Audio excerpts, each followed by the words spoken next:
বাংলাদেশের ছবি জঙ্গনে বর্তমানে আলোচিত নাম পরীমনি।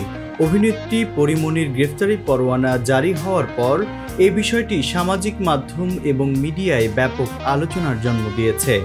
পরীমনি, যিনি তার খোলামেলা চরিত্র এবং অভিনয় দক্ষতার জন্য পরিচিত, তার বিরুদ্ধে মাদক মামলায় গ্রেফতারি পরোয়ানা জারির পর আজ ঢাকার সিনিয়র জুডিশিয়াল ম্যাজিস্ট্রেট মোহাম্মদ জুনায়েদের আদালত শুনানি শেষে জামিনের আদেশ দেন।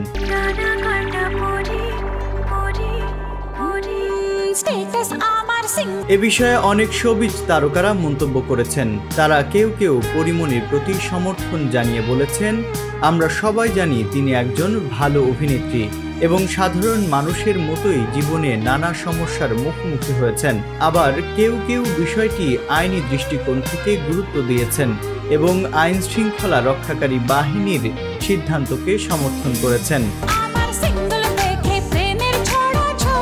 এ ঘটনার পর অনেকেই আশঙ্কা করছেন এ ঘটনায় বাংলাদেশের ছবি জঙ্গনের ইমেজ এবং নিরাপত্তার উপর কী প্রভাব ফেলবে।